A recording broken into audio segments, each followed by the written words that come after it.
Minsan, ang matinding kuryosidad ang siyang magdadala sa atin sa kapahamakan.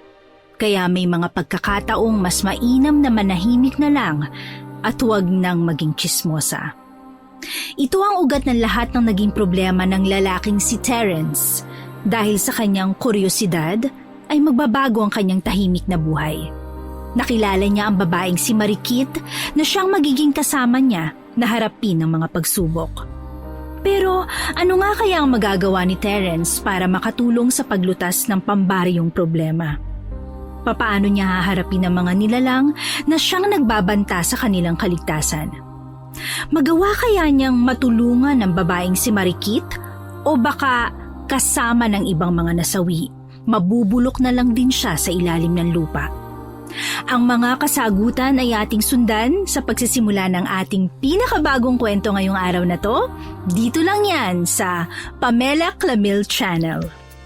Pero bago natin simulan ang ating kwento, maaari mo bang pindutin ang bell icon para mas madali kang ma-notify sa aming mga paparating na upload? At kung bago ka naman sa aming channel, mag-subscribe na at mag-iwan na rin ng like at comment kung nagustuhan mo ang aming handog ngayong araw. Ang inyong munting suporta po ay malaking may tutulong sa amin para maipagpatuloy ang paghahatid ng magagandang kwento. Maraming salamat po. Simulan na natin ang kwentuhan. Arman! Ibaba mo yan! Huwag mong sasaktan si Aling Miray. Pag-usapan natin ito ng mabuti. Pag-usapan ng mabuti? Ano pag-uusapan? Hindi naman nakikinig ang nanay mo na yan. Palibhasa, mata pobre. Walang puso, mababa lang ang tingin sa mamahihirap.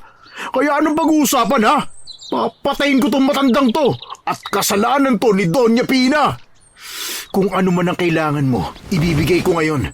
Huwag ka lang manakit, pakiusap. Sige na. Namatay na lang ang tatay ko kakatrabaho sa lintik na hardin ninyo. Pero yung mga kulang sa sahod namin, hindi nyo pa rin maibigay ng buo. Ang laki-laki ng kinita nyo sa mga negosyo ninyo, pero binabarat nyo pa rin kami. Magahaman kayo! Arman, naiintindihan kong nararamdaman mo. Kahit sinong tao magagalit sa ganung sistema. Pero pangako, kapag naayos natin tong problemang to, magiging maayos na rin ang sistema natin dito. Bakit? Kasi may nagalit? Kasi may naging ganito, ha? Kayong mayayaman, saka lang kayo kumikilos kapag kayo na mismo ang direktang naaapektuhan. Pero kapag hindi kayong naapektuhan, wala kayong pakialam, ha? Kailangan ba namin palagi mang-hostage para gawin ninyo ng maayos ang pagtrato sa amin? Arman, please, ako na ang humihingi ng paumanhin. Alam kong hindi talaga maganda ang sistema na kinasanayan nyo rito. Pero hindi ako yun, si Mama yun. Iba ako. Ako ang aayos nito, Arman. Kilala mo naman ako, di ba? May pinagsamahan tayo. Alam mong mabuti ako at kaya kong bigyan kayo ng mas maayos na pagtrato rito. Tapos ano, ha? Ako pa yung makukulong pagkatapos ng usapan na to? Ako, talagang makukulong ka dahil nalalakit ka ng tao. Ma, pwede ba? Tumahimik ka na lang muna dyan. Inaayos ko na nga tong problemang ginawa ninyo eh. Ay nako! Nakikita mong nanay mo, ha? Nakikita mo ba yan? Kahit na konting konsensya, wala siyang ganon. Masama talaga ang ugali niya. Huwag mo naman siyang intindihin, please. Ako na lang ang isipin mo. Kasi ako ang kilala mo, di ba? Alam mong hindi kami pareho ng nanay ko. Kaya naman, Arman, bitawan mo ng kutsilyo na yan, ha? At pakawalan mo na si Aling Miray. Pangako, walang mangyayari sa'yo. Hindi ka makukulong. Akong bahala. Ang gagawin mo lang, sasama ka sa akin sa tambayan natin, ha? Kakausapin kita. Tayong tatlong magkakaibigan, ha? Ano? Tara? Naiyak na lamang ang lalaking si Arman. Dahan-dahan itong binitawan ng kutsilyo at saka tuluyan na ring pinakawala ng matandang babae na si Aling Miray. Agad namang nilapitan ni Terence si Arman at pinalayo niya ang mga gwardya. Tangi ang isa pa niyang kaibigan na si Henry ang pinalapit niya. Makinig kayong lahat. Walang tatawag ng pulis. Walang magsusumbong, ha? Case closed na to. Ako nang bahala kay Aling Miray. At ako nang bahala kay Arman. Kapag nakaabot to sa mga pulis, lahat kayo rito madadamay. Naintindihan niyo ba? Napapatango na lamang ang mga gwardyang naron. Maya-maya pa, dinala na ni Terence at Henry si Arman sa ilog. Ang paborito nilang pwesto ng mga binatilyo pa sila kapag tapos na ang eskwela. Noong mga sandaling yon, kalmado na ang lalaking si Arman. Nagsisisi ito sa kanyang ginawa. Hindi naman kasi talaga ganun ang ugali niya. Nadala lang siya ng galit at sinabayan pa ng kalilibing lang ng kanyang ama dahil sa sakit. Pasensya na talaga pare ha. Hindi ko intensyon yun. Mabait sa akin si Aling Miray. Hindi ko nga dapat ginawa yun sa kanya eh. Arman, pare, alam ko na maiintindihan ni Aling Miray ang nararamdaman mo. Hingi ka na lang ng tawad sa kanya kapag lumamig na ang lahat, ha? Pre, pasensya na rin sa inyo ha. Gumawa pa ako ng gulo. Alam mo, may mga pagkukulang din talaga ang sistema sa bahay. Mula nang hindi na ako ganong nalalagi sa mansyon nagkaroon ng mga ganyang problema. Kaya nga ngayon, naisip ko na bumalik ulit. Gusto kong tutukan ng mansyon para maiwasan ng mga ganito. Pare, pasensya ka na kay mama ha. Medyo masama talagang ugali niya kahit na noon pa. Kaya nga yung mga kapatid ko mas piniling umalis na lang at gumawa ng sariling buhay sa ibang lugar. Pero Arman, huwag kang mag-alala. Babawi ako sa inyo. Ay naku pre, kahit wag na. Nakakahiya na ang gusto ko lang sa ngayon pumunta ng Maynila. Gusto ko nang makipagsapalaran na lang doon. Arman, sigurado ka na ba dyan sa desisyon mo? Mahirap ang buhay dun ha. Oo naman Henry, sigurado na ako. Gusto ko na lang makalimot Kapag nandito ako sa Bacolod, mas lalo akong nalulungkot sa pagkawala ni Papa Kung yan talagang gusto mo, sige, ikaw na bahala. Bibigay ko na sa iyo yung kulang na sahod ni Mang Pitts. Pati na yun, sa iyo na lang. Ha? Maraming salamat pare ha. Uy, teka lang Terence. Yung sa akin pare. Hoy, Henry, hindi ka naman nagtatrabaho sa amin no? Buwang ka talaga. Naging maayos na ang binatang si Arman nung mga sandaling yon. Nakahinga na rin ng maluwag si Terence. Ngayon, ang kailangan naman niyang kausapin ay ang kanyang ina. Ang ina niya na walang pakialam sa ibang tao. Galit na galit siyang bumalik ng mansyon at pinuntahan ng nanay niya sa opisina nito. Padabog niyang binuksan ang pinto. Ma? Ay nako, kung nandito ka lang para magsalita ng kung ano-ano, mas mainam pang umalis ka na lang. Akala ko ba maayos na dito sa mansyon? Ilang buwan lang ako nawala, ganito nang nangyayari? Pinagtatrabaho mo ng sobra sa 8 oras yung mga tao natin, tapos hindi mo pinapasahod ng tama. Si Mang Pitts nagkasakit na lang sa kakatrabaho, tapos hindi mo mabibigay ng sahod niya ng tama.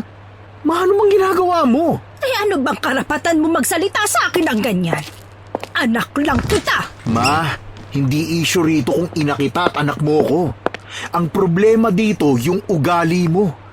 Kaya walang tumatagal na trabahador dito kasi minamaltrato mo Hindi ka ba natatakot sa karma? Aba, bakit ako matatakot sa karma? Wala naman ako ginagawang masama. Dinidisiplina ko lang sila. Dapat nga magpasalamat sila kasi dahil sa mga ginagawa kong ito. Natututo silang magsikap dahil doon. Ma, hindi mo buhay yun. Kaya huwag mo silang pakialaman. Ang pinag-uusapan natin, yung mga sahod nila, yun lang.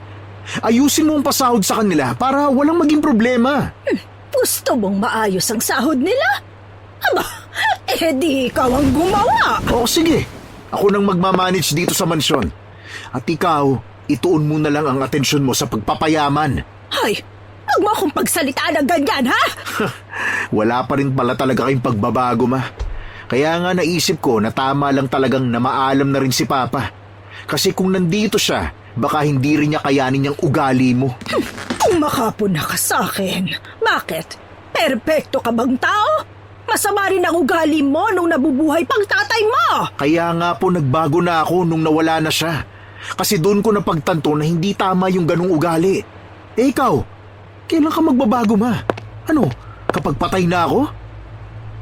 Sa tanong na yon, hindi na nakapagsalita ang matandang si Pina. Tila sinampal ito ng katotohanan. Nanginginig na lamang ito sa galit. Noon pa man kasi, hindi na sila magkasundo ng bunsong anak niya. Pero hindi niya naman maitaboy ang binata dahil sa lahat ng anak niya, si Terence lamang ang nagagawang makatiis sa ugali niya. Padabog ulit na sinarado ni Terence ang pinto nang umalis na siya ron. Hindi niya alam ang gagawin niya sa kanyang ina. Habang tumatagal, pasama ng pasama ang ugali nito. kahit kausapin niya ng maigi, ay walang nagbabago. Habang naglalakad-lakad siya sa kanilang baryo, nakasalubong naman niya si Mang Boying. Isa rin ito sa mga tauhan nila. Terence! Nakabalik ka na pala. Mang Boying, kanina lang po. Masama nga ang naabutan ko eh. Bakit? Sabi ko naman kasi sa iyo kapag uuwi ka na, magpasundo ka na lang sa akin. Mang Boying, pagdating ko si Arman ng hostage ng tao, si Aling Miray. Kinuha niya pero buti na lang napakiusapan ko at kumalma naman ang sitwasyon. Bakit naman gagawin ni Arman ang bagay na yun? Mabait naman yun si Arman ha. Nagsalo-salo na sigurong lahat ng nararamdaman niya. Mula sa pagpanaw ni Mang Pitch hanggang sa hindi pagpapasahod ni Mama ng maayos sa inyo. Ay, nako. Yan ang haba kasing sinasabi ko Ito naman kasing si Doña Pina. Pasensya ka na, mama mo yun ha. Pero bakit ba kasi nagtitipid ang mama mo sa pasahod namin? Ang dami nyo namang negosyo, ang dami nyong kwarta. Kinausap ko na nga ho siya kanina at sinabi kong ako na ang magpapatakbo ng mansyon para wala na siyang intindihin at para maging maayos na rin ang sistema dito. Terence pasensya ka na. Pero meron pa tayong isa pang problema. Ha? Ano yun, Mang Boying? Yung hardin, alam mo naman yung hardin madalas gamitin kapag may mga bisita ang mama mo.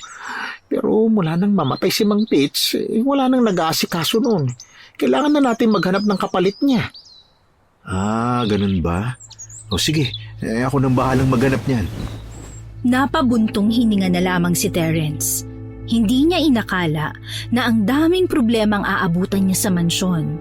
Ang akala niya, matapos ang pag-aasikaso ng mga bagay-bagay sa Maynila, ay makakapagpahinga na rin siya. Pero hindi pa pala. Gabi na nang umuwi siya ng mansyon. Nagtungo na lang muna siya sa hardin. Pinagmasdan niya ang paligid. 2 buwan pa lang na hindi yun naaasikaso. Kitang-kita na ang mga ligaw na damo sa lapag. Kaya naman, kinabukasan din ay hindi na siya nagsayang ng oras pa. Nagpahanap na siya ng magiging bagong hardinero nila. At sa parehong araw, isang magandang babae ang dumating sa mansyon. Sexy ito. Sa unang tingin, iisipin ng lahat na artista o modelo siya. Miss, sigurado ka bang magiging hardinero ang papasukan mo? Hardinera po, sir. Ay, oo nga. Hardinero. Hardinera. Iisa lang yun. Sir, sigurado po ako. Yun naman po ang hinahanap nyo, di ba? Ang ibig ko lang naman sabihin, sa ganda mong yan, parang hindi yata bagay ka rito. Kasi akala ko nung una, modelo ka Naku, sir. Salamat po sa papuri, pero hindi po. Simpleng babae lang naman po ako. Galing lang din sa mahirap na pamilya. Naghahanap po talaga ako ng trabaho bilang hardinera. Matagal na rin po kasi akong walang ginagawa Ganun ba? Teka, matanong lang kita ha. Matagal mo na ba itong ginagawa? Pero sa papel mo, dito sa resume mo, wala ka man lang work experience Hardinera po ako sa sarili naming bakuran, sir. Hindi ko naman po siguro pwedeng ilagay yun dyan, diba? Napakamot na lamang sa ulo ang binatang si Terence. Hindi niya kasi sigurado kung seryoso ba talaga ang babaeng yun o hindi. Tiningnan muli ni Terence ang mukha ng dalaga. Nahihiwagaan kasi siya rito. Hindi niya alam kung dapat ba niya itong tanggapin. Sa kakatitig niya sa babae, hindi niya napansin na nagagandahan na siya na sobra. Unti-unting umarko ang kanyang ngiti. Hindi pa siya matatauhan kung hindi magsasalita ang dalaga. Sir, ayos lang po ba kayo? Oo, ayos lang naman ako. Sir, tanggap na po ba ako? Hindi pa. Gusto muna kitang subukan. Hindi kasi talaga ako kumbinsido na kaya mo yung trabaho ng isang hardinero Nagdududa po ba kayo sa akin, sir? Kasi babae ako? Ay, naku, hindi ha. Gusto ko lang naman talagang malaman kung may kaalaman ka talaga sa paghardinero. Wala namang masama sa ganun, hindi ba? Wala naman, sir. Nasan po ba ang hardin nyo? Sige, halika. Sumunod ka sa akin. Naglakad ang dalawa patungo sa malaking hardin ng mansyon. Namamangha pa ang dalaga na para itong bata na ngayon lang nakakita ng ganong klaseng hardin. Grabe! Ganito talaga kalaki ang hardin nyo, sir? Kaya nga ako napapaisip kung kakayanin mo. Kasi mag-isa ka lang nagagawa rito. Ang hardin kasi, sa isang tao lang pinapaalaga. Kasi may mga halaman na nagiging hiyang sa kamay ng isang tao. Ngayon, sa laki ng hardin na to... Kayang-kaya ko to, sir. Mahal na mahal ko kasi ang mga halaman. Sigurado ka? Oo, sir. Kayo yata yung hindi sigurado eh. O sige, pakitaan mo ako ngayon. Kapag natuwa ako, kukunin na kita. Training na pala to, sir? Di may bayad na rin to. Ha? Oo, sige, meron na. Pero pag hindi ka nakapasa sa akin, babay ka na. Nagmamadaling kinuha ng dalaga ang mga kagamitan na panghardin. Nabigla si Terence nang makita niyang bihasa talaga ang dalaga. Ginagawa rin ito ang mga ginagawa ni Mang Pitts na dating nag-aalaga ron. Sa katunayan, mas mabilis pa nga ang babaeng si Marikit. Nawiwindang si Terence pero kumbinsido na siya na marunong at maalam talaga ang dalaga sa mga ganong gawain. Kaya naman, mga bandang tanghali ay pinatigil na niya ito sa ginagawa niya. Inihatid na rin niya ito sa tutuluyan nitong bahay. Sir, sabi sa inyo kayang-kaya ko yun. Oo na. Kayang-kaya mo na nga. Nakita ko naman Ay, nga pala Marikit. Itong kwarto na to, dyan nakatira yung dating hardinero namin. Pero namatay na siya dahil sa sakit. Kaya ikaw, dyan ka na rin titira, ha? Huwag kang mag-alala. Wala namang multo dyan Di naman magmumulto si Mang Pitts. Ha? Naniniwala po kayo sa multo, sir? Pwede. Sa aswang po. Sa aswang? Di ko alam. Sir, totoo po ang aswang. Sa katunayan nga, meron nun dito sa Bacolod. Ha? Nagkasalubong ang kilay ni Terence sa sinabing yun ng babae. Sa buong buhay kasi niya, ngayon lang siya nakarinig ng tungkol sa aswang sa mga tao nila. Sa pananaw niya, hindi naman sa hindi siya naniniwala. Siya lang talaga ang tipo ng tao na mas mainam na makita niya muna bago siya magbigay ng opinyon kung totoo ba o hindi. Hindi na lamang niya pinahaba ang usapan. Aalis na sana siya para bumalik sa mansyon nang bigla siyang tawagin ulit ni Marikit. Sir? Oh, bakit? Maraming salamat po at tinanggap niyo ako. Kailangan ko po kasi talaga ng trabaho Basta gawin mo lang ang trabaho mo ng maayos, wala kang magiging problema rito. Maraming salamat po ulit, sir. Isang tipid na ngiti na lang ang ginawa ni Terence. Magaan ang kalooban niya sa dalaga. Hindi dahil natitipuhan niya ito, kundi dahil pakiramdam niya, mabuting tao naman si Marikit. Makalipas ang ilang araw, napapansin ni Terence na talaga namang dedikado sa trabaho ang dalaga. Kung minsan nga, nakikita niya yung nagtatrabaho pa rin kahit na alanganing oras ng gabi. Tumutulong na rin ito sa ibang kasambahay kahit hindi niya naman yung trabaho. At dahil nga sa kakaibang ganda ni Marikit, hindi maiiwasan na ang ibang kalalakihan sa mansyon at maging sa labas nahuhumaling na rin sa kanya. Walang araw na hindi siya tinitingnan ng mga kalalakihan. Kahit nga si Terence, kung minsan ay napapalingon, lalo na kapag manipis lang ang suot ng dalaga. Arikoy, solid na solid talaga yung bagong hardinera nyo Parang bote ng coke yung katawan tapos yung mukha, malaanghel. Hoy, magtigil ka nga dyan, Henry. Trabaho ang pinunta ng tao rito at hindi ang mga kamanyakan ninyo. Kamanyakan agad? Hindi ba pwedeng na-appreciate ko lang yung kagandahan niya? Hoy, kilala kita, Henry, wag ako, ha? Pero pare ko nakita ko pala siya nung nakaraang gabi. Nasa labas siya, mga alauna na yata, 2:00. Sino? Si Marikit? Sino ba bang pinag-uusapan natin? Ano? 1:00 o 2:00? Madaling araw na yun Kaya nga bakit pala nasa labas siya ng bahay? Aba, ewan ko. 10 pa lang pinapatulog ko na lahat ng tao namin. Teka, Sigurado ka ba talaga na siya yon? Oo naman, pare ko eh. Siguradong sigurado ako. Araw-araw ko ba namang kinakabisadong mukha niya eh. Kamanyakan mo talaga. Pero tatanungin ko na lang siya bukas. Hindi siya nagsasabi sa akin eh. Bawal nang lumabas sa ganung oras sa mga tao namin dito. Napapaisip ang lalaking si Terence nung hapon na yun. Ayaw niyang pag-isipan ng masama si Marikit. Pero hindi niya maiwasang mag-isip ng kung ano-ano. Yun kasi ang unang beses na nangyari yon. At wala siya nakikitang dahilan para lumabas ang dalaga ng ganong oras. Kaya naman, pagsapit ng gabi, pinuntahan ni Terence ang dalaga sa kanilang hardin. Sakto namang katatapos lang nitong magtrabaho. Napatingin siya sa babae mula ulo hanggang paa. Sinusuri niya kung meron bang kakaiba sa katawan nito. Sir? May kailangan po ba kayo? Marikit, may itatanong lang pala ako. Tungkol saan, sir?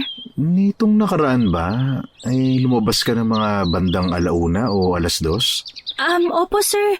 Naghanap po kasi ako ng signal. Ganun ba? Akala ko kasi kung saan ka nagpunta eh. Bakit po, sir? Kasi bawal nang lumabas pagtapos ng 10:00. Pinagbabawal ko yun dito para yung mga tao nakakatulog ng maaga at mahaba ang oras ng pagtulog nila. Ganun po ba? Maraming salamat po, sir, sa paalala. Nakalimutan ko po kasi yung mga patakaran sa sobrang dami. Okay lang yun. Basta wag mo na lang uulitin, ha? Sige po, sir. Pasensya na po.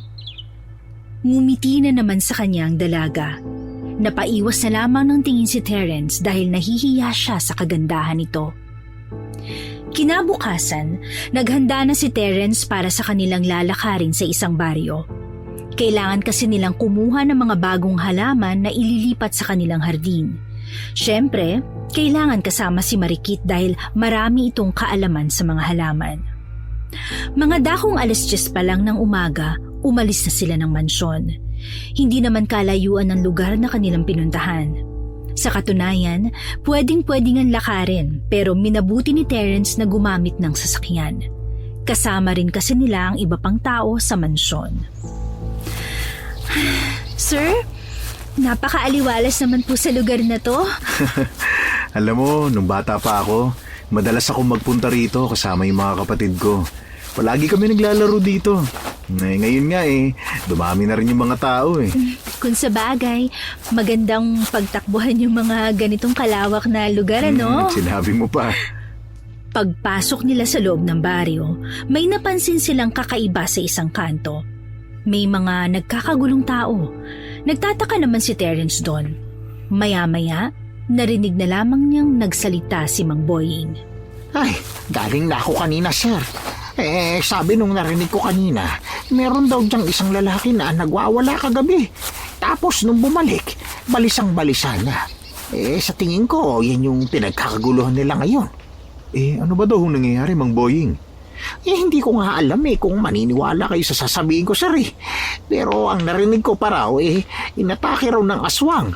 Nako, tapos nakatakas siya. Ayun, nabalisa, parang natroma na.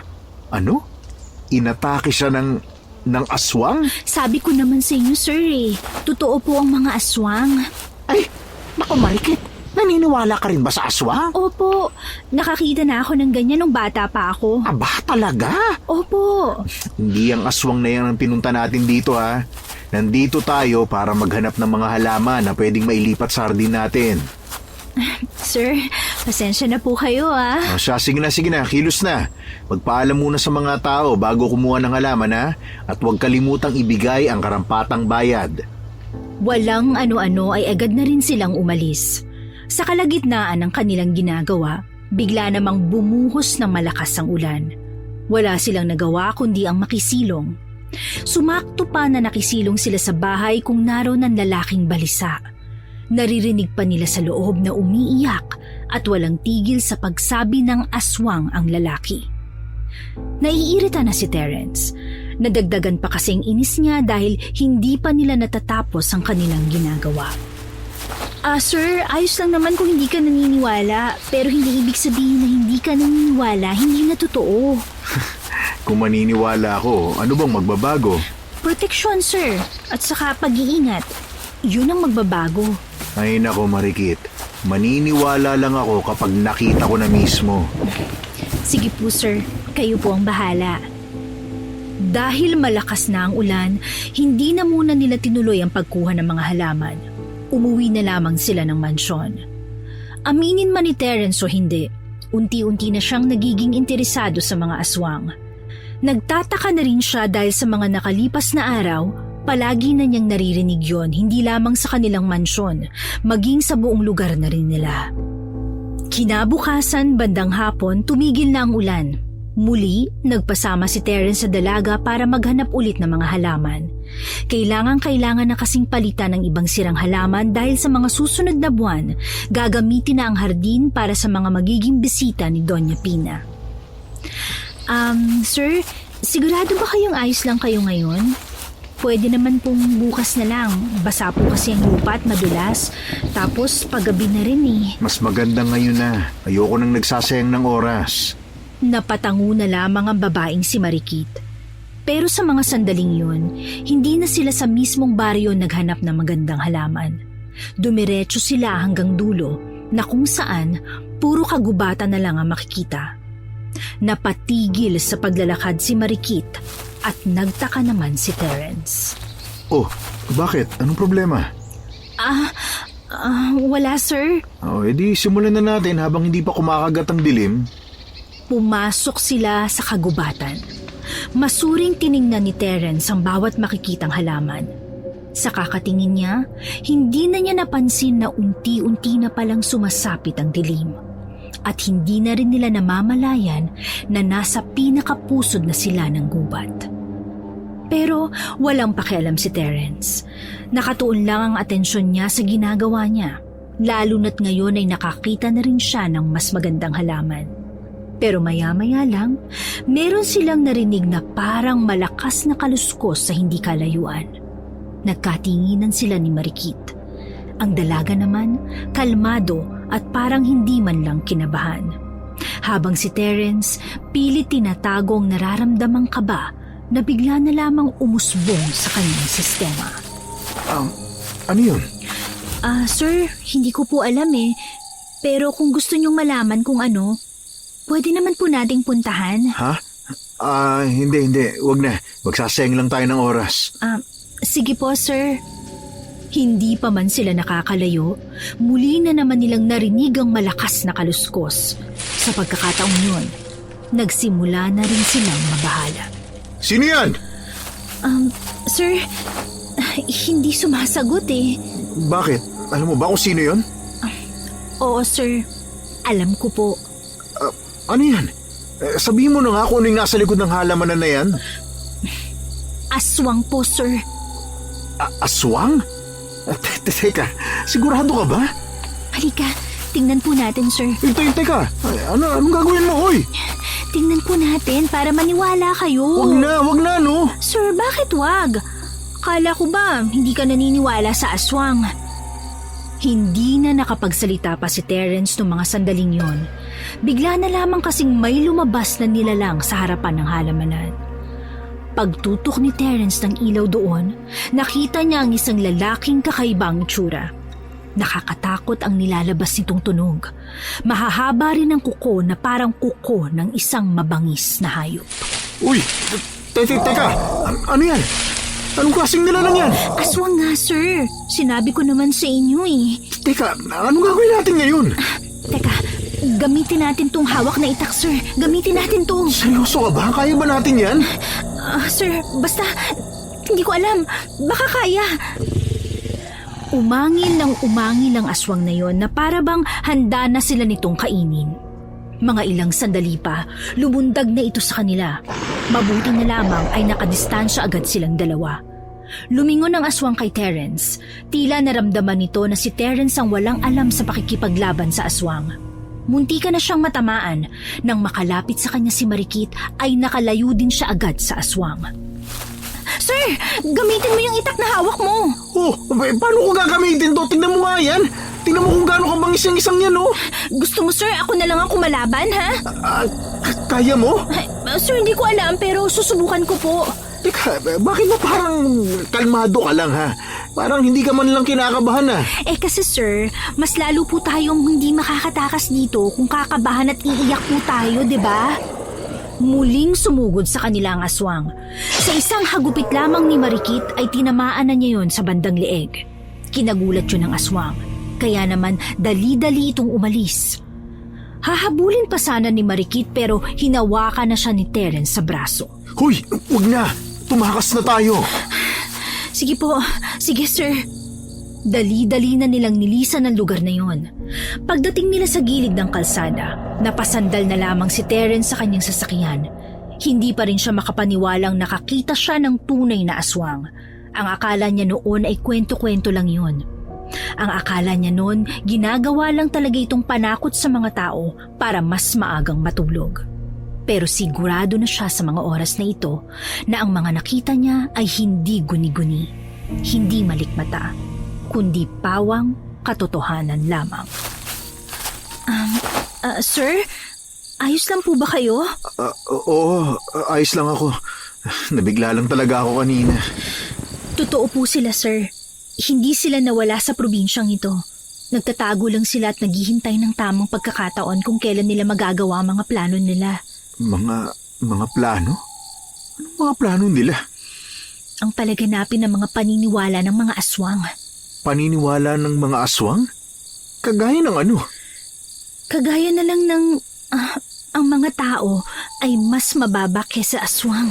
Wait, teka lang Bakit nga pala ang dami mong alam sa mga ganito? Ganyan ba talaga kapag hardinera? Doon po kasi sa pinanggalingan ko, palaging napag-uusapan ng mga aswang. Kaya madali ako nakakasagap ng mga tungkol sa mga nilalang na yun, sir. Ha, talaga? Pambira. Sir, nananakit sila. Pumapatay ng tao, kumakain, kaya mas maganda po matugis sila. Ay, nako. Wala akong alam sa mga tugis-pagtugis-tugis na yan, Gusto niyo po ba umuwi na muna tayo? Ayos naman siguro tong mga nakuha na natin Hindi ka ba talaga natatakot o kinikilabutan sa mga nangyari? Kalmadong-kalmado ka lang Kagaya nga sir ng sinabi ko, nasanay na po ako sa amin. Kahit ang mga taga sa amin kapag narinig ang salitang aswang, hindi na po sila natatakot. Sige na nga, tara na. Muwi na nga lang tayo. Mabilis na pinaandar ni Terence ang sasakyan. Pagbalik ng mansyon, napahiga siya sa sofa. Natulala sa sala. Naudlot lang ang kanyang muni-muni nang bumaba ang kanyang ina. Terence, saan ka na naman ba galing, ha? Diyan lang nanguha ng mga bagong halaman na ililipat sa hardin natin. Abay, tama yan. Kasi baka sa susunod na buwan, dumating ang mga bisita ko galing ng Maynila. Ma, meron sana akong gustong itanong. Itatanong, ano naman yon? Kasi nakwento nyo sa amin nung mga bata pa kami na nung pinagbubuntis mo si kuya, nakaranas ka ng pangaaswang. Totoo ba yun? Tingin mo? Pagkukwento ko na gawa-gawa lang yon, ha? Kaya nga ako nagtatanong, May.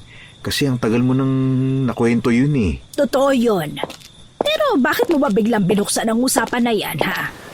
Wala naman. Naisip ko lang bigla. Kung tungkol sa negosyo, yon ang gusto kong pag-usapan, ha? Pero sandali lang po. Tingin nyo ba may mga aswang pa rin kaya dito? Napabuntong hininga na lamang ang Donya. Pero kahit naiinis na ito sa pinag-uusapan nila, nagawa pa rin itong sagutin ang tanong ng anak. Ay, matagal na akong walang nakikitang aswang.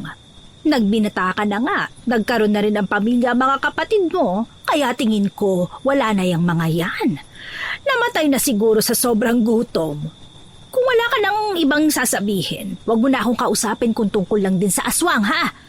Ay, teka, siya nga pala.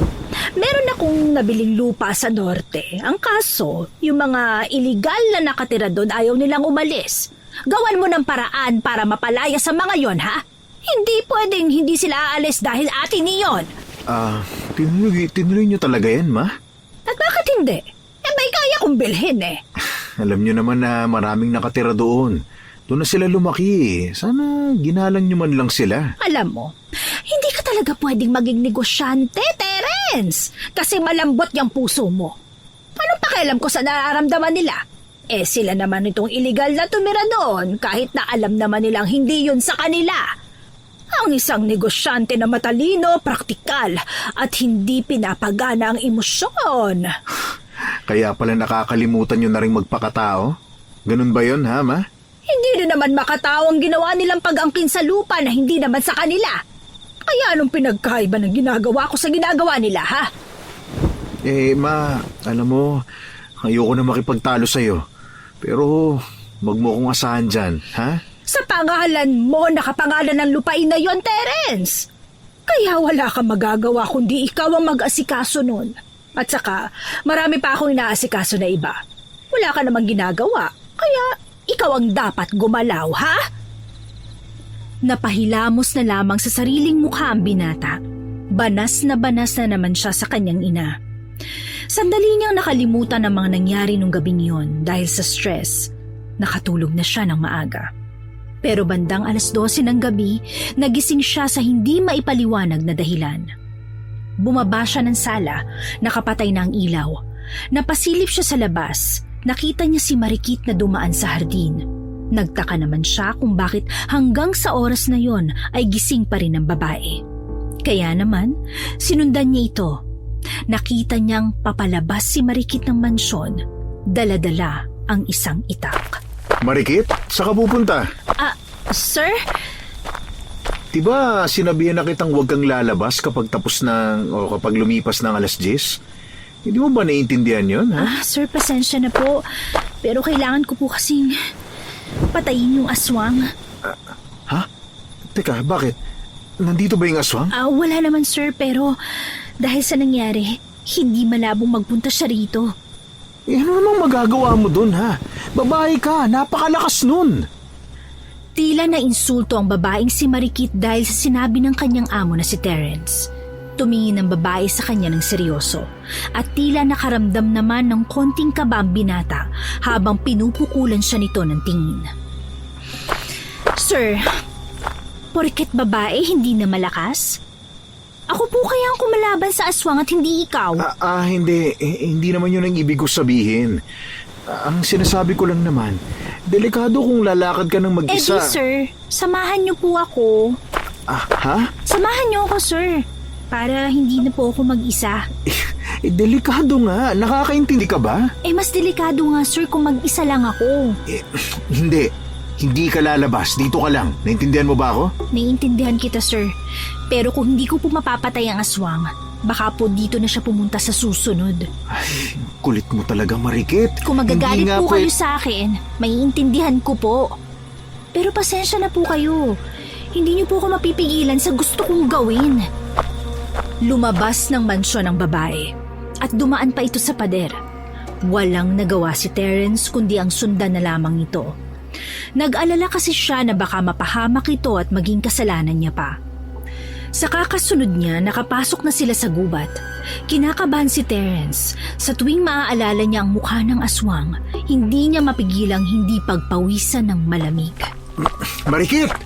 Bakit ba ang tapang-tapang mo? Pambihira ka naman. Sir, kung hindi ko to gagawin, sinong gagawa? Napapakamot na lamang sa ulo ang binatang si Terence. Hindi niya alam kung anong kanyang gagawin para lang pigilan ang dalaga. Mga ilang sandali lang, tumigil na sa paglalakad ang babae. Meron itong hinawakan sa katawan ng puno at saka inamoy.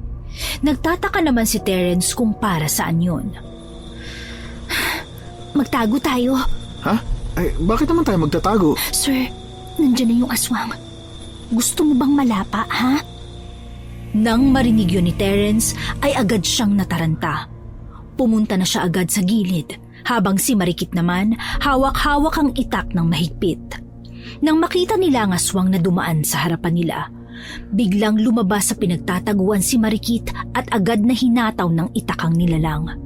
Sa lakas ng pagkakataga niya, tinamaan yun sa lieg, kaya agad itong namatay. Pero bago yun malagutan ng hininga, umangil na muna ito ng pagkalakas-lakas. Dahil dito, mas nabahala ang babaeng si Marikit. Ay, naku. Oh, bakit? Ano na naman? Para kasi nagtatawag siya ng kasama. Ay, Diyos ko. May mga kasama pa yan? Sir, marami sila. Gusto niyong makita lahat? Nasisiraan ka ba ng bait? Malamang hindi ko gusto. Sir, halika na. Umalis na tayo. Ay naku, kanina pa nga dapat eh. Binilisan na lamang nila ang kanilang pagtakbo. Pero nung mga sandaling yon, naramdaman nilang tila paparating na rin ang iba pang mga aswang.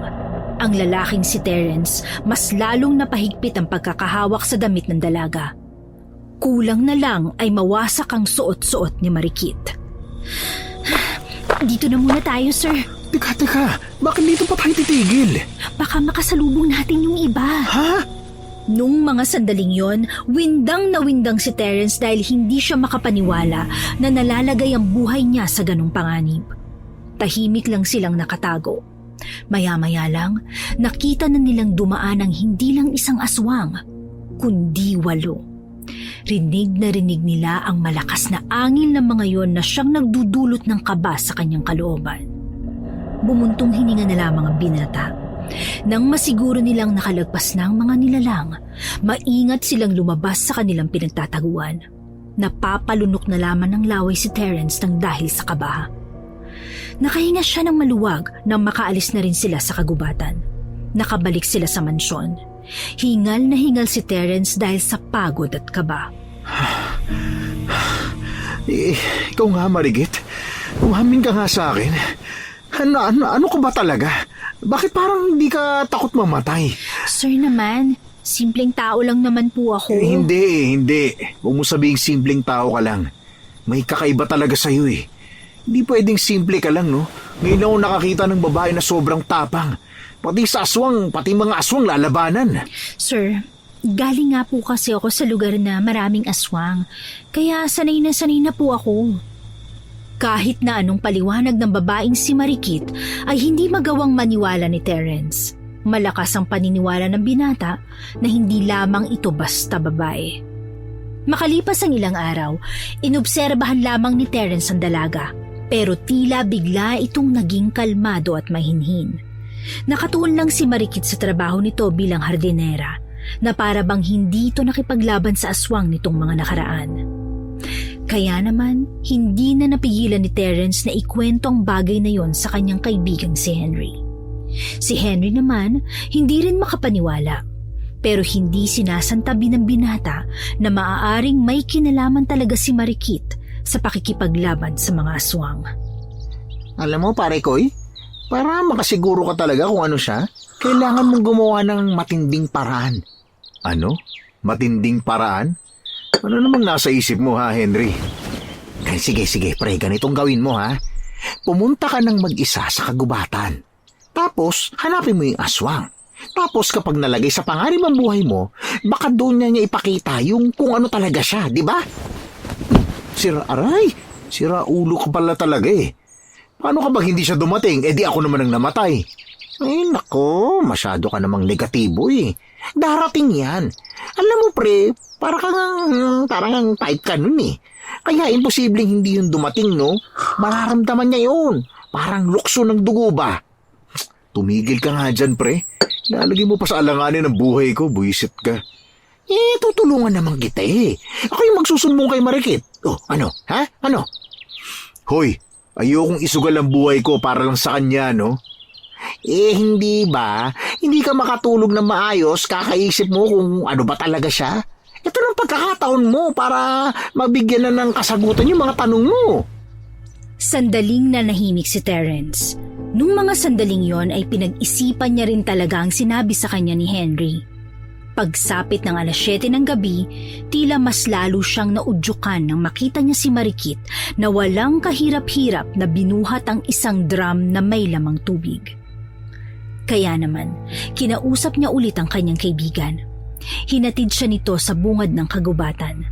Maya-maya lang din ay umalis na ito. Pumasok siya ng kagubatan. Kinakabahan siya, nababahala at nangangamba para sa kanyang kaligtasan. Pero handa niyang gawin yun para din sa katahimikan ng kanyang utak. Kaunting lakad pa niya, meron na siyang narinig na nag-uusap. Isang matandang lalaki at isang batang lalaki.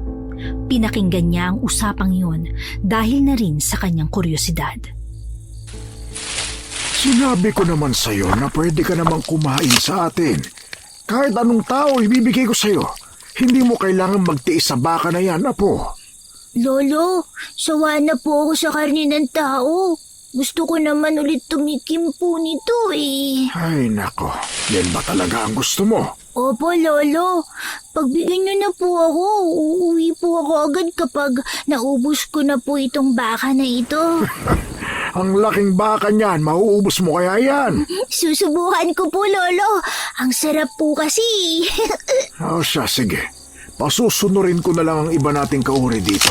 Mahirap na. Mag-isa ka pa naman. Baka kung anong mangyari sa'yo rito. Iwan niyo na po ako dito, Lolo. Gusto kong mag-isa para masanay akong tumayo sa sarili kong mga paa. Sige. Ikaw ang bahala ha. Mag-iingat ka. Nakita ni Terence na naglakad na palayo ang matandang lalaki. Ang nakikita na lang niya sa oras na ito ay ang batang aswang na parang normal lang dito ang pagkain sa isang baka. Wala naman sanang balak si Terence na gambalain yun, pero tila naramdaman ng batang lalaki na naroon siya. Kumabog ang kanyang dibdib nang makitang tumayo na ang bata at unti-unting lumapit sa kanya. Nataranta siya. Kaya kahit alam niyang marinig siya ng bata, wala siyang pakialam basta makatakbo lang siya papalayo. Ang kaso nga lang, nagulat na lang siya nang lumitaw sa kanyang harapan ng batang aswang. Hindi niya inakala na ganun kabilis na masusundan siya. Sino ka, ha? Ako si Terence. Ikaw, sino ka? Ako si Lindo. Ikaw pala si Lindo. Ang ganda naman ng pangalan mo. Parang kalamidad, Lindol. Dugtungan na lang natin ang L sa dulo. Di ko naiintindihan yung sinasabi mo. Napakamot na lamang sa ulo si Terence. Hindi niya inakala na hindi magiging epektibo ang pagbato ng corning joke. Napansin niya na tumahimik na ang bata. Kaya gumawa na naman siya ng paraan para kahit papaano magkaroon siya ng oras na mahintay pa ang pagdating ni Marikit. Lindo, kasi ang totoo, napadaan lang pala ako eh. Katatapos ko lang tumae doon, no? Wala kasi kaming banyo sa bahay eh, kaya dito muna ako sa gubat. Di ka magtae. Ha? Teka, alam mo kung ano ako, no? Hindi ang alam ko lang, isa kang cute na bata. Ay nako, o siya, alis na ako ha. Ikaw, umuwi ka na, baka hinahanap ka na ng mga magulang mo. Nakakaapat na lakad pa lang si Terence pero muli siyang tinawag ng batang lalaki. Tinawag siya sa nakakatakot na tinig. Napatigil siya sa paglalakad na para bang alam niyang kapag hindi siya huminto, mayroong mangyayaring hindi maganda sa kanya. Lindo, bakit? Meron ka ba bang sasabihin sa akin? Hindi ka pwedeng umalis. Ha? Bakit naman? Alam mo kung ano ako. Kaya hindi mo pwedeng ipagsabi sa iba ang tungkol sa amin. Ha? Ano bang sinasabi mo? Hindi kita maintindihan. Kailangan mong mawala. Oy, teka. Kalma lang. Hindi maganda yung sinasabi mo, ha? Hindi na naituloy pa ng binata ang kanyang sasabihin nang makitang unti-unti nang nagbabago ang anyo ng batang lalaki. Lumabas ang nakakatakot nitong mga pangil. Naglalaway rin at ang mga kuko ay naghahabaan.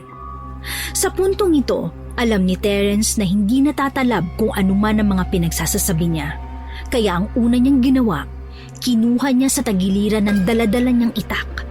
Mabuti na lamang handa siya kahit papano. Buntik na buhay ito. Bakit ba napalaban ako agad? Baka lang sana ang kakainin ko ngayon.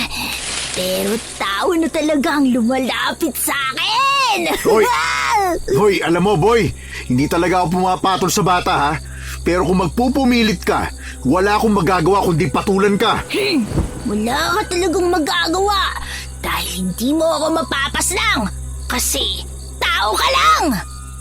Agad na gumapang ang batang aswang. Mabuti na lamang may sinag ng buwan kaya kahit papano ay nakikita niya yon. Nagawa niyang mailagan ng batang lalaki. Kung ikukumpara sa ibang aswang, mabagal pa ang galaw ng batang si Lindo. Bagay na sinamantala naman ni Terence. Nag-aalangan pa nga siya kung tama bang hatawin niya yon ng itak. Ang tingin niya kasi talaga, bata pa.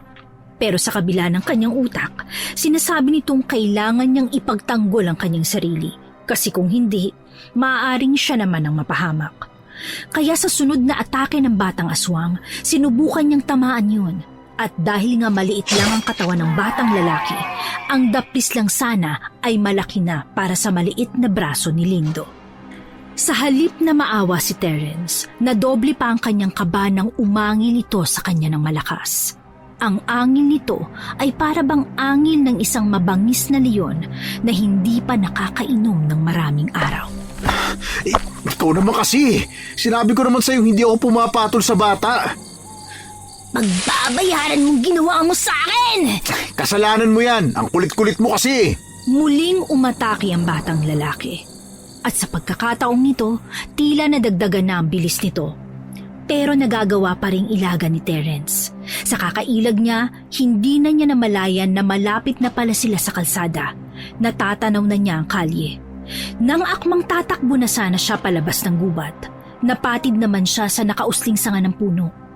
Pagtumba niya, nagmamadaling lumapit sa kanya si Lindo para kagatin siya, pero ginawa niya ang lahat ng kanyang makakaya para makabangon.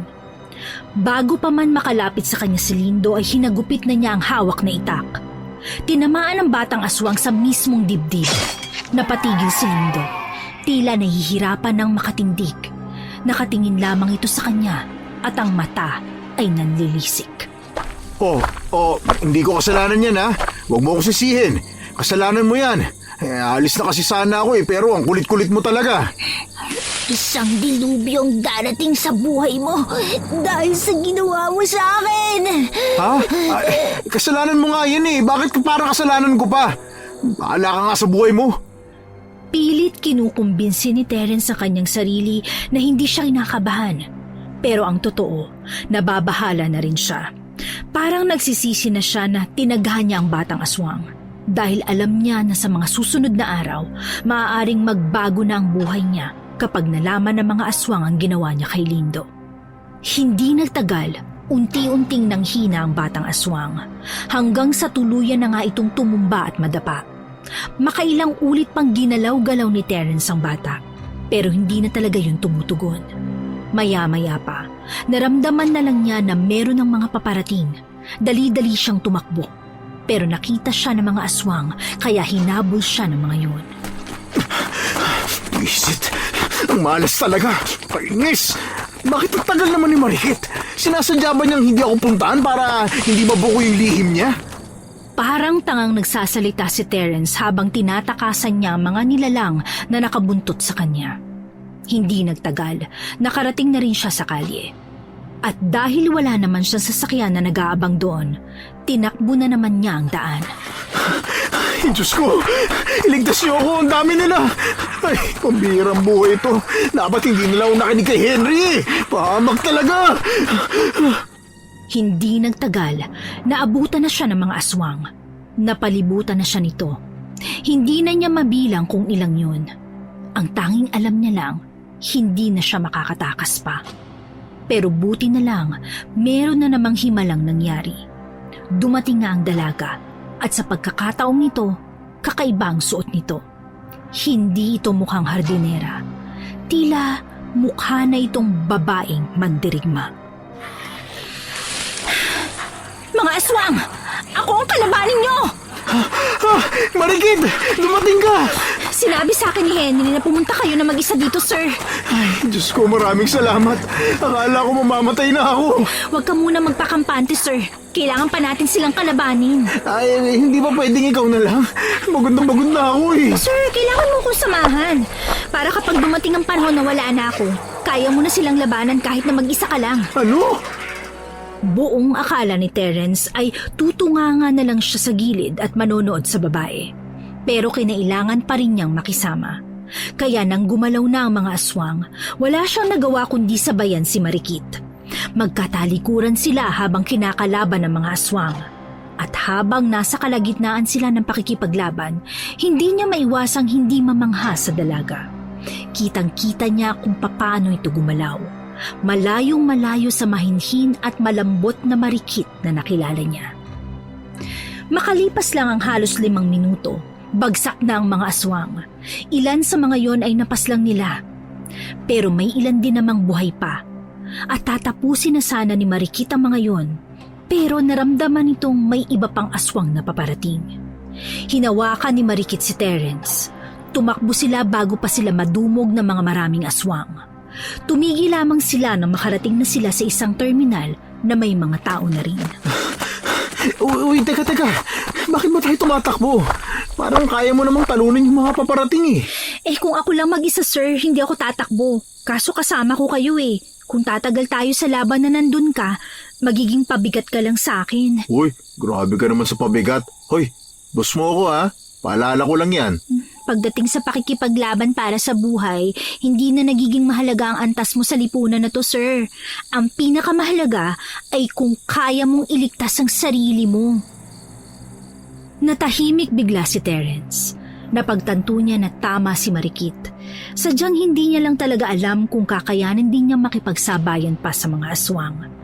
Kaya naman nang makabalik sila ng mansyon, naghanap siya ng mga artikulo na maaaring makatulong sa kanya. Hindi niya kasi matanggap na magiging pabigat siya kay Marikit.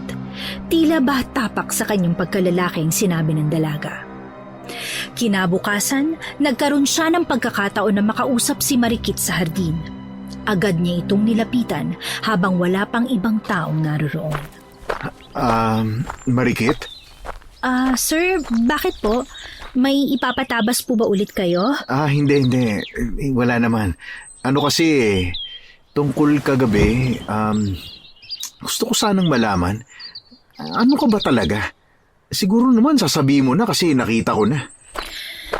Sir, ano po ba sa tingin niyo? Sa tingin ko, Amazona ka?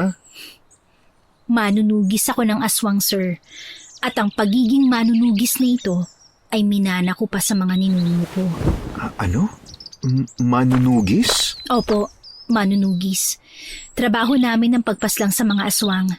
Sa katunayan, sir, hindi talaga pagiging hardinera ang pakay ko rito. Ang mga aswang ang pakay ko rito dahil nalaman ko na meron dito sa lugar nyo. Ibig sabihin, ginagamit mo lang itong pagiging hardinera? Opo, para sa misyon ko. Pambihira. Hindi ako makapaniwala. Sir, tingin ko, kailangan nyo munang umalis ng mama mo sa mansyon na to.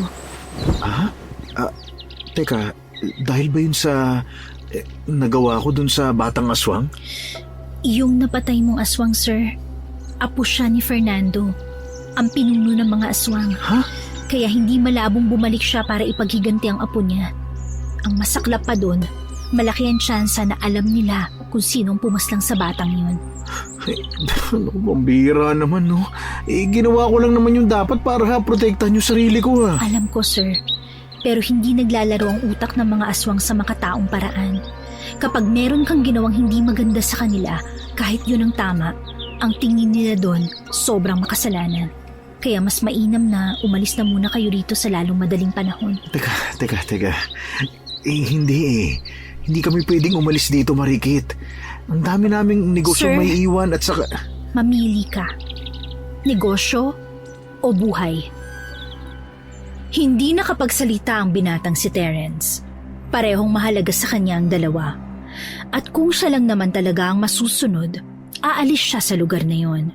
Pero dahil alam niya ang takbo ng utak ng kanyang ina, batid niyang malabong iwan nila ang mga ari-arian doon at mga negosyo. Pagkatapos ng kanilang usapan, nagdesisyon si Terence na pakiusapan ng kanyang ina. Hindi niya alam kung ano magiging reaksyon nito, pero tingin niya, kailangan niya pa rin subukan. Pagsapit ng gabi, hindi na siya nagsayang pa ng oras. Sinakto niya talaga na maganda ang mood ng kanyang ina nang lapitan niya ito. Ma, pwede ka bang makausap? Ano na naman kailangan mo? At nandito ka sa opisina ko, ha? Mama naman eh. Hindi ba naniniwala kayo sa aswang? Ay dako, paulit-ulit ka na lang. Sinabi lang oo eh. Bakit ba tanong ka ng tanong tungkol dyan? maniniwala ka rin ba kapag sinabi kong meron akong napatay na aswang? Binitiwan ng matandang babae ang hawak-hawak nitong papel at walang ganang tumingin sa anak. Si Terence naman ay parang biglang nakaramdam ng hiya. Batid niyang nagmumukha siyang tanga sa pagsabi niyang yun. Teka, ano bang katarantaduhan nito ha, Terence? Ikaw, makakapatay ng aswang. Takot ka nga makipagsundukan sa mga kapatid mong lalaki eh. Alam mo ba kung gaano ka bang isang aswang? Naku, tigilan mo nga ako, Terence. Kung may kailangan ka, sabihin mo agad. Hindi yung gagawa ka ng mga kalukuhang kwento na ikaw lang ang naniniwala. Ma, totoo nga yung sinasabi ko. Nakapatay ako ng aswang. Batang aswang yung napatay ko at ngayon, gagantihan nila ako. Alam nila kung sino pumatay sa batang aswang na yun. Ma, sorry, pero malalagay ang buhay natin sa panganib. Kaya ang mas maganda nating gawin ngayon, umalis na tayo sa mansyon na to. Magpakalayo-layo na lang muna tayo. Ay, Terence, seryoso ka ba? Pupunta ka rito para abalahin ako sa ginagawa ko tapos ganyan ang sasabihin mo. Ay nako, matagal nang wala ang mga aswang na yan sa probinsyang ito. Kaya kahit bata, hindi maniniwala sa kwento mo. Ay nako, ano ba nangyayari sa utak mo ha? Bakit nagpapapaniwala ka sa mga aswang na yan? Hindi ka naman dating ganyan na. Ma naman bakit ba kasi ayaw niyong maniwala sa akin? Dahil hindi ka panipaniwala sa'yo. Hindi ka panipaniwala at sa'yo palang galing. Totoo nga yung sinasabi ko, Ma. Totoo yung sinasabi ko. Kung gusto mo, sumama ka sa akin sa gubat para malaman mong meron talaga mga aswang. Ay tingin mo, mas pipiliin ko yung lintik na sinasabi mo kaysa dito sa mga inaasikaso ka. Ma naman, kahit ngayon lang maniwala ka naman sa akin. Umalis na tayo rito. Ay naku, labas! Mama naman. Sinabi lang lumabas! Lumabas ka! Huwag mo akong guluhin dito! Walang napala ang lalaking si Terence. Kahit na alam naman niyang malabong pakinggan siya nito, nadismaya pa rin siya sa nangyari. Kaya naman, hindi na niya alam ang gagawin kung papaano niya mailalayo sa kapahamakan ng kanyang ina. Unti-unti na siyang nilalamon ng konsensya. Nagsisisi na siya na sana hindi na lamang niya pinaslang ang batang aswang na kanyang nakaharap. Dakong 11:00 ng gabi, hindi pa rin siya dinadalaw ng antok. Sa tuwing pipikit siya, naaalala niya ang huling sandali na nakaharap niya ang batang aswang. Lalong-lalo na ang huling katagang iniwan nito sa kanya. Kinabukasan, kapansin-pansin ang pagiging balisa ni Terence. Bukod sa kulang sa tulog, iniisip pa rin niya ang posibilidad na umatake sa kanilang mga aswang. Sir? Boss Terence? Bakit parang wala ka yata sa mood ngayon? May problema ka ba, sir? Mang Boying, wala naman. Kulang lang sa tulog. Di kung ganon, matulog na muna kayo, sir. Ako na munang bahala sa bukid. Hindi. Pupunta pa rin naman ako dun mamaya. Mang Boying, hindi ho ba naniniwala kayo sa aswang? Oo naman, sir. Pero bakit niyo naman ho naitanong? Hindi na napigilan ni Terence ang kanyang sarili. Kaya naman naikwento na rin niya kay Mang Boying ang mga nangyari. Maging ang matandang ito ay hindi rin makapaniwala sa kanyang kwento. Pero kalaunan ay naniwala rin ito sa kanya. Pinakiusapan niya ang matandang lalaki na tulungan siya sakaling dumating ang mga aswang. Pumayag naman ito. Kaya buong araw, sa halip na asikasuhin niya ang mas mahalagang bagay, mas inuna niyang sumama kay Mang Boying. Kumuha sila ng mga sandata at ilang mga pangontra sa mga aswang. Dakong hapon, nakapaghanda na rin sila. Kahit papaano, malakas na ang loob ng binata dahil alam niyang may kakampi na siya. Sir? Sigurado ka ba talagang ayos lang itong ginagawa natin? Baka kapag nalaman ni Doña Pina na inaasikaso natin itong paghahanda sa aswang malamang magagalit yun. Baka tanggalin ako noon, ha? Ay naku, Mang Boying, huwag kang mag-alala. Akong bahala sa'yo. Bilisan na lang nating maglakad para makauwi na kagad tayo sa mansyon. Habang tinatahak nila ang daan ng kanilang baryo, napansin ng dalawa na tila may mga bagong mukha sa mga tindahan na nakatambay. Sa hindi malaman na dahilan, agad na umarangkada ang kaba ng binata. Hindi na naman mapakali ang mata niya sa kakatingin sa paligid niya. Binilisan nila ang paglalakad at kahit 4:00 pa lang ng hapon noon at mainit naman ang panahon, tila nakakaramdam ng panlalamig si Terence. Nang makabalik na sila ng mansyon, mabilis niyang tinungo ang hardin. Pero sa kasamaang palad, wala ron ng dalaga. Tinanong niya ang ibang tauhan nila, pero ni isa sa mga yon ay walang nakaalam kung saan nagtungo si Marikit. Mas lalong kinabahan ng binata. Bawat oras na lumilipas, pakiramdam niya ay mas lalong nalalagay sa panganib ang kanilang buhay. Sumapit ang gabi. Habang nasa hapagkainan kasama ang kanyang ina, hindi niya magawang hindi mabahala. Napansin na rin ng Donya ang madalas niyang pagtingin sa labas. Ay nako, Terence. Kung hindi ka kakain ng maayos, pwede bang umalis ka sa harapan ko?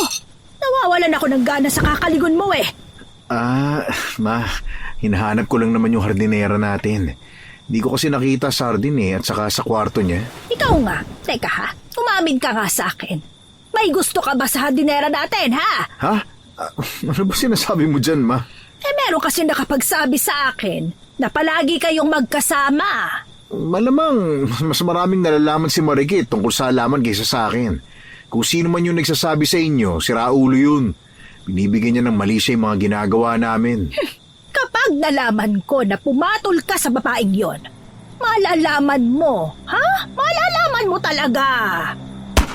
Natigil ang kanilang pag-uusap nang mayroon silang marinig sa labas na putok ng baril. Napatayo ang mag-ina. Maya-maya lang, bigla na lamang pumasok si Mang Boying. Nataranta. Hindi alam kung magsasalita ba o hindi. Ay, ano ba, Boyeng? Magsasalita ka ba o hindi? Kasi nakakaabala ka. Tama, Mang Boying. Kalma ka lang. Ano ba nangyari sa labas? Saan galing yung putok ng baril na yun? Madam, sir, yung gwardya po natin merong binaril sa tapat ng gate. Nakailag po kasi aswang po eh. Ano? Ay nako, ikaw, Boyeng, na-impluwensyahan ka na nitong anak ko, no? Ano ba pinagsasasabi mo dyan? Anong aswang? Ma, hindi naman magpapaputok yung gwardya natin kung walang nangyaring masama sa labas. Tumigil kayo. Bakit ba ayaw niyong maniwala sa akin na matagal nang walang aswang? Walang aswang dito. Ma'am, maniwala po kayo. Nandyan po talaga sila sa tapat. Maniwala po kayo. Hindi po ako gumagawa ng kwento. Gusto ko lang po kayong maging ligtas. Kung ayaw mong maniwala, Ma, bahala ka. Basta ako... Uy! Sunod-sunod na mga putok na yun. Mas lalong nabahala si Terence nang marinig ang mga sunod-sunod na putok. Alam niyang seryoso na ang nangyayari sa labas. Kaya naman, kailangan na rin niyang kumilos. Mang Boying, dali mo si Mama sa opisina niya. Doon lang kayo kahit na anong mangyari, ha? Teka, sandali ka. Anong dadalhin sa opisina? Tapos kasama ko yung matandang yan. Ay, ayoko. Ma, makinig ka nga. Nandito na yung mga aswang. Ayaw mo kasi makinig sa akin eh. Mang Boying, sige na. Umalis na kayo. Kahit ngayon lang, please naman, Ma. Pakinggan niyo naman ako. Ay, Madam, Doña Pina, sige na po, tara na po. Huwag na nating hintayin na makapasok yung mga aswang dito. Sige na ka. Bilis na, sige na. Ako nang bahala sa mga kasambahay natin. Wala nang nagawa pa ang Donya nang hilahin na ito paalis ni Mang Boying. Si Terence naman agad na tumungo sa hardin sa pagbabakasakaling naroon ng dalaga. Pero sa kasamaang palad, wala siyang inabutan doon. Tanging si Henry lang ang nakita niyang lumitaw. Pre, Terence! Nandito yung mga aswang! Magtago ka! Hindi Henry. Hindi ako magtatago. Kailangan ko silang kalabanin. Hindi sila pwede makapasok sa loob ng mansyon. Ha? Buwang ka na ba? Yung mga gwardya nyo nga, oh! Rinig mo naman! Hirap na sila! Bahala na. Naku, pare ko, pasensya ka na, ha? Hindi na kita matutulungan dyan. Ay, pare, tulungan mo na lang ako sa isang bagay. Asikasuhin mo yung mga kasambahay, ha? Dali mo silang lahat sa bodega, dali! Sige, pero sigurado ka na ba sa gagawin mo, pre? Sobrang delikado niyan. Alam ko. Pero wala akong magagawa kundi gawin ko ito. Sige na, pre, sige na! Tinulak na ni Terence ang binatang si Henry papasok ng mansyon. Siya naman ay kinuha na rin ang itak at ang bag kung saan nakalagay ang iba pa niyang kagamitan laban sa mga aswang. Pinuntahan niya mga gwardya na hanggang sa mga sandaling yon ay nagpapaputok pa rin. Isa sa mga gwardya nila ay sugatan na. Ayon sa mga kasama nito, isang aswang na may ulong aso ang kumalmot sa bandang hita nito. Puisit! Anong gagawin ko nito? Naramdaman ni Terence ang panginginig sa kanyang kamay. Hindi niya mahawakan ng mahigpit ang itak. Pinangunahan siya ng takot, lalo na't alam niya kung sino ang pakay ng aswang sa mansyon. Hindi nagtagal, nakita na lang niyang nakapasok na nga ang ibang aswang. Pero kahit nakinikilabutan, ay tumindig pa rin siya habang hawak-hawak ang kanyang itak. Sige! Subukan niyong lumapit! Papalagan ko kayo kahit mag-isa lang ako! Hindi ka nag-iisa! Marigit? Ay, naku, kay ko naman oh. Saan ka ba nagpunta? Mahihina ako sa sobrang takot ko dito eh. Sir, pasensya ka na. Kinuha ko lang yung mga gamit ko para labanan sila. Oo, sige. Tulungan mo ako. Dadagdagan ko yung sahod mo. Yan ang gusto ko sa inyo, sir eh. Hinugot na ni Marikit ang mahaba nitong katana. Tila nagkaroon naman ng lakas ng loob si Terence. Si Marikit lang talaga naging dahilan para mabuhayan siya ulit. Kaya naman, nagdikit na silang dalawa. Pakiramdam ni Terence, kayang-kaya na niyang labanan ng mga yon dahil meron na siyang kasama. Huminga siya ng malalim. Mahigpit na ang pagkakahawak niya sa itak at kahit papano, nabawasan na rin ang kanyang kaba. Mga ilang sandali lang nagsimula nang umatake si Marikit. Sumabay na rin siya sa dalaga kahit na pabara-bara lang ang paghataw niya ng itak. Sir, ayos lang po ba kayo? Oo, ayos lang naman ako. Huwag kayong tumingin sa baba, sir, ha? Huwag kayong tumingin sa iba. Sa kalaban lang. Baka kasi mahagip kayo. Ha? Oo, sige. Salamat sa paalala. Sir, yan na! Ah! Dalawang aswang ang lumapit kay Terence. Hindi naman siya agad matulungan ni Marikit dahil meron din itong kaharap. Kaya naman, sariling sikap niya munang kalabanin ng dalawa. Kahit papaano naman, may karanasan na rin siya sa pakikipaglaban sa aswang. Kaya alam na rin niya ang pakiramdam na harapin ng mga yun. Pag-atake ng dalawa, hindi na siya nagsayang ng oras. Sinabayan niya ang dalawang aswang. Walang humpay ang pagwasiwas niya ng itak. Maya-maya pa, tinamaan na niya ang isang aswang. Nagulat naman ang isa sa kanyang ginawa. Kaya sinamantala niya na ang pagkakataon. Habang nangyayari yon, hindi makapaniwala si Doña Pina habang nakatanaw mula sa bintana. Kitang-kita nito kung papaanong kinakalaban ng dalawa ang mga nilalang na iyon. Ang galing mo! Nagawa mo silang talunin, sir! Pero Marikit, marami-rami pa itong mga to. At wala na rin bala yung mga gwardya. Huwag kang mag-alala, sir. Hindi natin to susukuan. Ako ang target nila. Kung lumabas na lang kaya tayo para di na sila manggulo sa mansyon.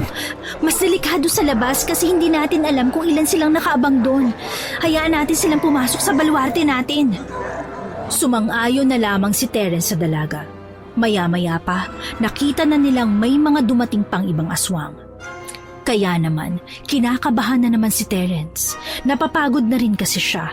At hindi magtatagal, ganun din ang babaeng si Marikit. Grabe, dumadami na naman sila. Teka nga. Teka, anong gagawin mo Marikit? May dala-dala ako dito. Siguradong mapipilitan silang umatras kapag ginamit ko to. Inilabas ng babaeng si Marikit ang isang bote na may mitsa. Merong likido ito sa loob na akala ni Terence ay isang gas, pero hindi pala. Dahil nang sindihan at basagin na ni Marikit yun, doon nagsimulang sumakit ang mata ng mga aswang. Habang silang dalawa naman ay nananatiling normal. Sinamantala nila ang pagkakataon. Nilapitan nila ang mga aswang at isa-isang pinagtataga. Dahil hindi makakita ng maayos sa mga yun, naging madali para sa dalawa na bawasan ang bilang ng mga nilalang. Ayos ka rin ah. Sabi ko naman sa inyo, sir akong bahala. Galing mo talaga Marikit, maaasahan ka talaga. Hindi nagtagal, ang ibang aswang ay napilitan na lang umatras para silang nabubulag kung pipilitin pa nilang kalabanin ng dalawa. Sinundan nila yon hanggang sa labas pero wala nang balak pa ang mga aswang na ipagpatuloy ang laban. Samantala, agad naman nilang inasikaso ang mga gwardyang nasugatan dahil sa pag-atake ng mga aswang. Nakahinga ng maluwag si Terence dahil kahit papano walang nasawi sa nangyaring gulo. Pero ang pangyayaring yon ay nang-iwan ng matinding trauma sa binata, lalo na't hindi niya maiwasang sisihin ang kanyang sarili. Bumalik sila agad sa mansyon. Pinaliwanag nila ang mga pangyayari sa mga kasambahay at ilan pa nilang mga tauhan. Ang mga gwardya naman na sugatan ay agad na naitakbo sa malapit na pagamutan. Nang makababa na rin si Doña Pina, hanggang sa mga sandaling yon ay nanlalaki pa rin ang mata nito dahil hindi makapaniwala sa mga nasaksihan. Ay, naku, Terence! Totoo ba ang mga nasaksihan ko? Kasama mo itong babaeng ito sa pagpuksa sa mga aswang na yan! Di ba, ma? Sinasabi ko naman po sa inyo eh. Ikaw lang naman tong ayaw maniwala sa akin eh. At itong babaeng ito? Bakit parang hindi ito babae kanina? Parang lalaki kung kalabanin yung mga nilalang na yun eh! Ma, hindi siya basta babae lang. Nakikipaglaban talaga siya sa mga aswang. Kaya po pinilit kong makapasok bilang hardinera sa mansyon dahil alam ko pong merong mga aswang dito sa lugar nyo. Makakatulong kung nandito rin ako para maobserbahan ko rin ang kilos sa mga aswang. Ngayon ma, ngayong nakita mo na ang mga nangyari, baka naman pumayag ka na sa sinasabi ko. Kailangan wala ka na rito dahil mapapahamak at madadamay ka. Ay naku, kung ganon. Totoo nga sinasabi mo na kaya sila nandito ay dahil sa'yo. Opo ma, totoo yun. Ikaw pala ang may kasalanan ng lahat ng ito eh. Kung hindi mo kasi pinaslang ang sinasabi mong batang aswang, di sana walang ganito. Ma, ako ang papatay ng aswang na yon kung hindi ako lumaban sa kanya kahit pabata yun. Hindi ko kasalanan kung napatay ko siya.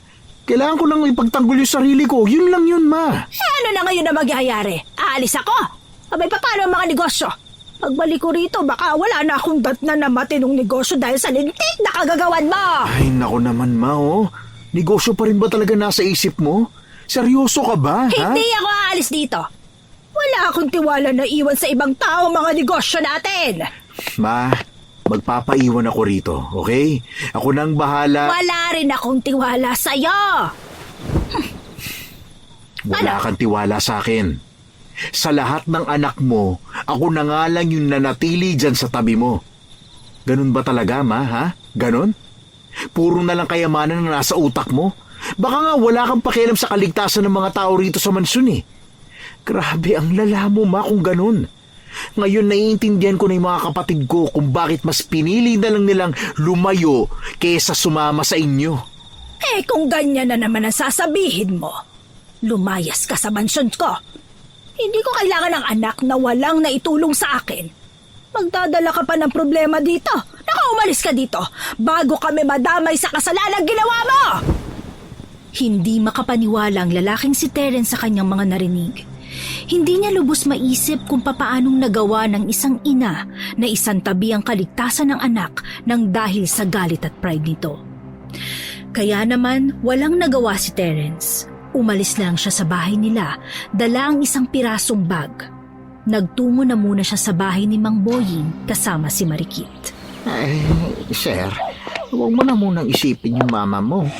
Kilala mo naman ang ugali nun eh, di ba? Ang isipin mo na lang kung paano mo maayos yung problema mo sa mga aswang. Ay, naku, Mang Boying. Sa ganitong pagkakataon niya pa talaga ako gustong mawala sa mansyon. Anong klaseng nanay ba talaga siya? Kung ikaw na lang kaya umalis, sir. Total, ikaw naman ang hinahanap ng mga aswang na yun, hindi ba? Mang Boying, hindi ko naman pwedeng iiwan yung problema ko rito. Ayokong si Marikit lahat ang sumalon ng lahat ng yun, no? Mang Boying, hindi ko iiwan ang problema ko rito. Ayokong si Marikit ang sumalon ng lahat ng yun, no? Totoo naman na ako ang dahilan kung bakit nangyari yun sa mansyon kanina. Kaya gagawin ko ang makakaya ko para makatulong sa iyo, Marikit. Sir, naiintindihan kita. Pero dapat maintindihan mo rin na ang pakikipaglaban sa kanila ay parang nilalagay mo na sa kabilang hukay ang paa mo. Alam ko, una pa lang, alam ko nang napakadelikado nito. Pero ayoko maging duwag. Ayoko magmukhang mahina. Kung ano man ang nagawa ko na pwedeng makapahamak sa iba, gusto kong ayusin yun. Aayusin ko yun. Kahit mag-isa lang ako, gagawin ko makakaya ko. Kung yan talaga ang gusto mo mangyari, sige, pagbibigyan kita sa gusto mo. Sasamahan kita, pero sa isang kondisyon. At ano naman yung kondisyon na yun?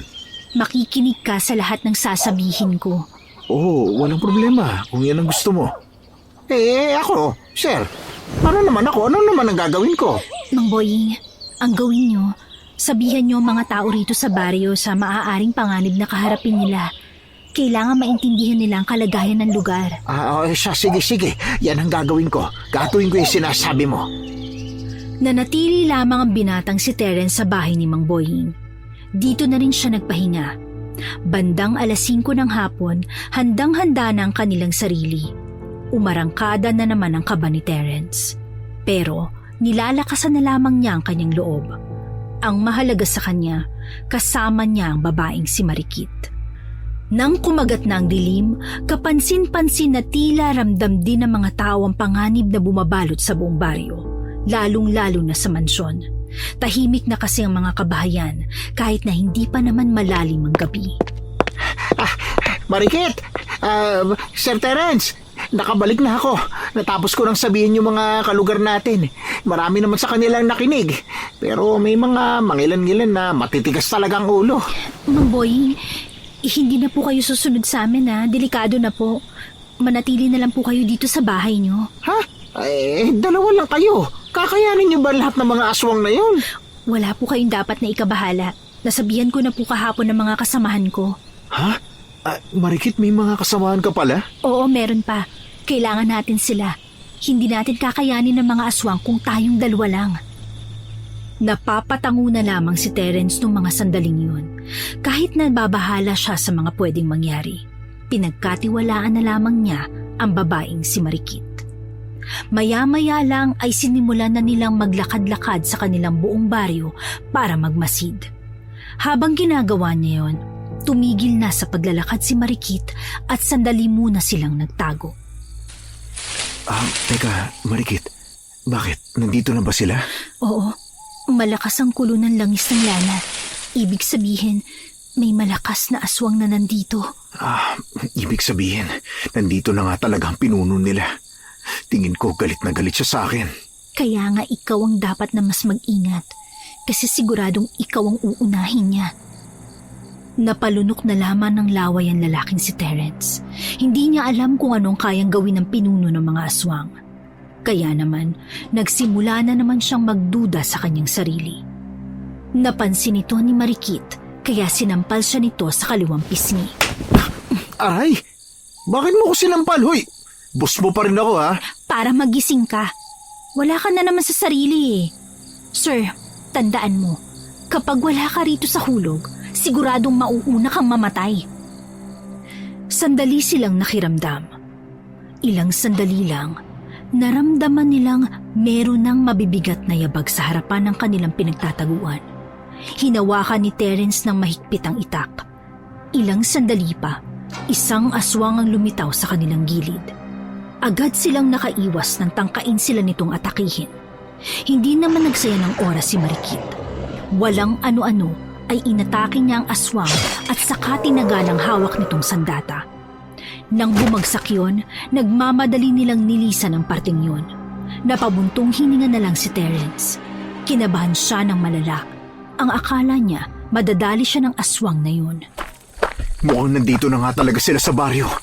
Pero nasa na ba yung mga kasamaan mo? Sigurado akong paparating na rin sila. Malayo-layo rin kasi ang pinanggalingan nila, Sir Ray. Hintayin na lang natin. Naku naman, sana makarating sila kaagad. Ang mama mo, sigurado ka bang hindi mo siya pupuntahan? Nagdesisyon na siya, Marikit. Hindi ko na pwedeng pakialaman yon. Kung ano man ang mangyari sa kanya ngayong gabi, kasalanan na niya yon. Naiintindihan ko ang desisyon mo, sir. Kaya sige, tara. Hanapin na natin ang ibang aswang na nandito. Maingat silang naglakad, palingon-lingon sa paligid, hanggang sa hindi na nila namalayan na nasa harapan na sila ng mansyon. Payapa naman doon, tahimik sa loob, pero hindi magawang makampante ni Terence. Kahit nagalit siya sa nanay niya, may parte pa rin sa kanyang puso na gusto niya itong iligtas. Nang aalis na sana sila, bigla na lamang silang nakarinig ng mga sigawan na nanggagaling sa loob. Walang ano-ano, nagmamadali siyang lumapit sa gate. Pagpasok nila, meron silang mga nakitang aswang sa bubungan ng mansyon. Lalapit na sana sila pero may iba pang aswang na naglitawan mula sa gilid. Napalibutan na sila ng mga yun. Gigil na gigil ang mga ito at tila nag-aagawan pa kung sinong unang lalapain nila. Naku, Marikit, Sobrang dami na ng mga to. Hindi natin to kakayanin. Kayanin o hindi, kailangan nating tatagan. Tama ka. Nung mga oras na yon, alam ni Terence na kahit magaling si Marikit sa pakikipaglaban, hindi nila kakayaning kalabanin ng higit sa 30 aswang na pare-parehong malalakas at mabilis. Pero hindi sila nagpakita ng kahit na anong pagsuko. Kukuyugin na sana sila ng mga aswang nang biglang may dumating. Magkakasunod na putok ng baril ang kanilang narinig mula sa gate. Paglingon nila, nakita nila ang dalawang binata, si Henry at si Arman. Pare! Kami nang bahala sa mga yan! Puntahan nyo na yung mga tao sa loob! Anong paregoy? Kala niyo wala na kami, no?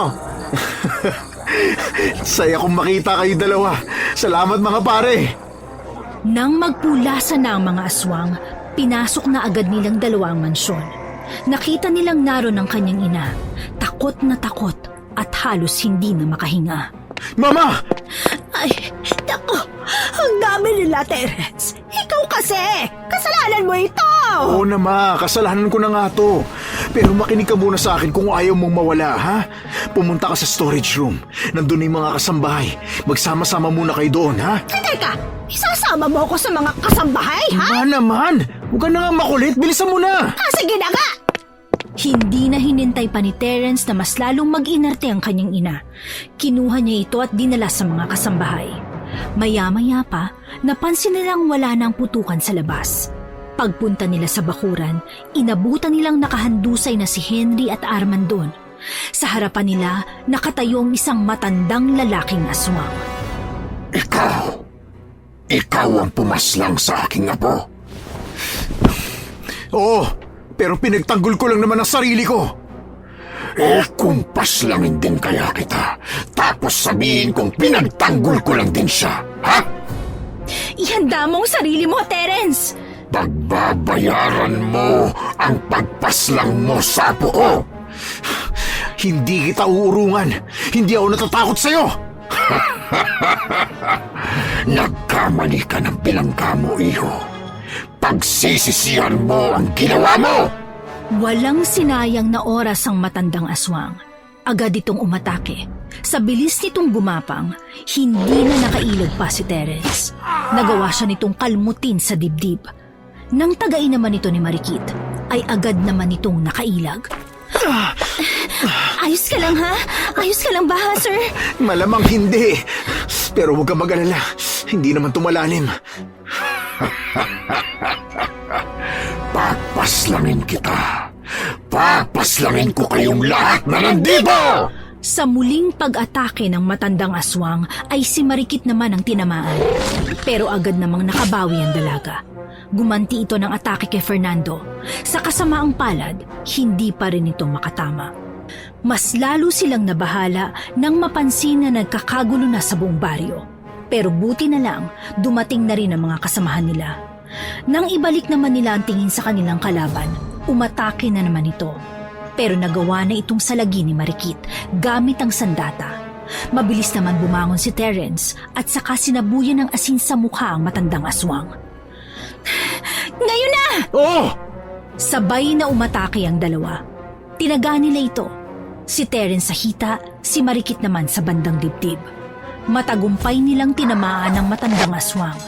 At dahil sa kanilang ginawa, ay napabagal nila ang kilos nito. Ganun pa man, hindi pa rin maitatanggi na kahit nasugatan nila yon, mabangis at matapang pa rin ng aswang. Kaya naman, hindi sila naging kampante. Sa sunod na atake ng matandang aswang, si Marikit na ang lumapit. Kinalaban niya ito kahit na hirap na rin siya dahil sa ilang sugat na natamo. Habang nangyayari yun, kumuha naman ng tamang pagkakataon si Terence. Hetong sayo! Asin, hindi mo na magagamit yan ulit! Anong asin? Suka to! Sinaboy ni Terence ang suka sa mukha ng matandang aswang. Hindi naman yun makakapaso o ano paman, pero dahil sa suka yun, nawala ang atensyon ng aswang kay Marikit. Kaya naman nakakuha ng tamang pagkakataon ng babaeng si Marikit, buong puwersa nitong hinagupit ang aswang. Tinamaan ito sa leeg at agad na napaatras. Hindi pa nakontento si Terence.